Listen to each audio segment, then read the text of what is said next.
Peggy 16.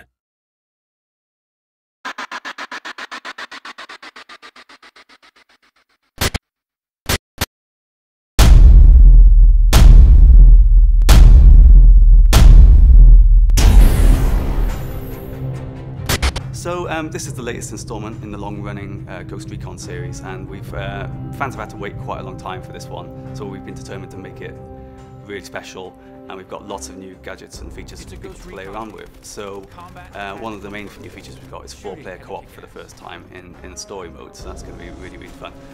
We've also got Gunsmith mode, which is a new Connect-enabled mode, especially for Xbox 360, where you can try out thousands and thousands of different weapon combinations using the power of Connect to like detach sniper scopes and silencers and that kind of thing. And you can use that to test them out on the firing range before you take them into multiplayer battles or a single-player campaign. This is our man, range 3200 yards southwest of my position. I got a possible entry on Drone Command Center. 30K in position. Pepper, you're cleared hot. Take him down.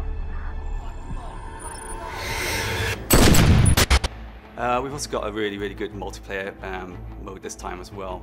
It's developed by Redstorm, and it's not really a run and gun affair. It's more about cooperation, strategy, and building a picture of the battlefield using stuff like intel, drones, special kind of sensor grenades. So I think it's really going to be quite different from anything we played before, but still very true to the Ghost Recon series.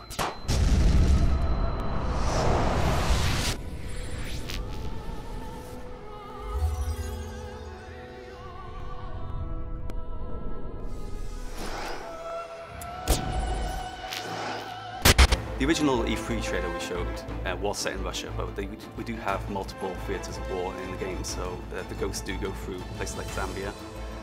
They go through the favelas in South America as well. So there's lots of different types of enemy. And it's typical of the Tom Clancy franchise that you never really know who's pulling the strings. So although you might see like a Russian special forces group in the game, you don't really know who's kind of pulling the strings. To try to keep all the ingredients that were popular in the old Ghost Recon games, where we've put a modern twist on them, and we've tried to make everything quite a lot more spectacular, so more bang for your buck, I suppose, really. We've streamlined objectives to make them kind of easier to get to, and much faster pace, really, so you're always in the thick of the action. It's always kind of very exciting, always things kick off when you don't expect it. Actually, I think we're more focused on the team than ever before, really, which is kind of a really big deal for Ghost Recon. So you can play the campaign single player, but I really recommend playing it in 4-player because one of the really, really cool new features involves the augmented reality.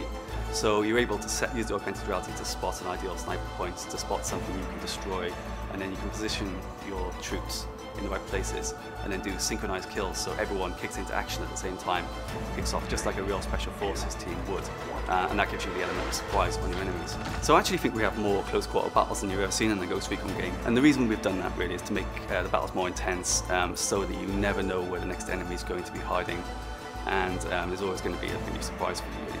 So there are some levels with big open spaces, like there's always been in Ghost Recon, but there's a lot of levels with very kind of narrow corridors, very close together cover spots.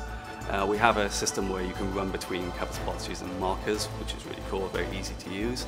And we also have stuff like stealth kills as well. So if you're using your optical camouflage, you can sneak up behind someone and assassinate them. And it's always really great. You know, you can always hear people like screaming and shouting when they're playing that multiplayer. Slide him up.